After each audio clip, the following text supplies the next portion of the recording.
नमस्कार मित्रांनो, स्वागत आहे आमच्या यूट्यूब चॅनलवर। मित्रांनो, एकीकडे आपण बघितलं तर अनेक जिल्ह्यामध्ये उन्हाचा चटका आपल्याला पाहायला मिळत आहे। तर कोल्हापूरसारख्या जिल्ह्यामध्ये मोठ्या प्रमाणात काल मुसळधार पावसाने हजेरी लावली। ज्या पावसामुळे घाटमाथ्यावरील जे काही दाजीपूर परिसर आहे त्यामध्ये मोठ्या प्रमाणात पाऊस पाहायला मिळाला। त्यामुळे नदी नाल्यांना पूर आल्याची घटना आपल्याला पाहायला मिळाली आणि यामुळे जे काही त्या ठिकाणचे परिसरामधील नागरिक असेल, बळीराजा असेल, त्यांना मात्र मोठा फटका त्या ठिकाणी बसलेला आहे। रविवारी दुपारपर्यंत कडाक्याचे ऊन आणि उकाळा जाणवत असताना सायंकाळच्या सुमारास हवामानामध्ये अचानक बदल झाला।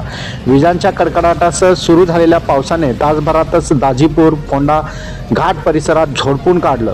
डोंगरावरून वाहणाऱ्या पाण्याचे लोंढे थेट रस्त्यावर आणि नाल्यामध्ये आल्याचे ओढे नाले या ठिकाणी ओसडून वाहू लागले। काही ठिकाणी तर सखल भागात पाणी साचल्याचे आपल्याला वाहतुकीवर मोठा परिणाम होताना सुद्धा पाहायला मिळाला।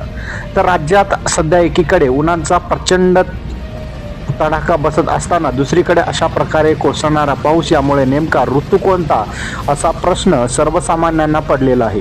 या पावसाचा सर्वाधिक फटका शेती कामांना बसला असून वीज कोसळण्याच्या भीतीने घाटमाथ्यावरील वस्त्यामध्ये घबराट या ठिकाणी पसरलेली आहे।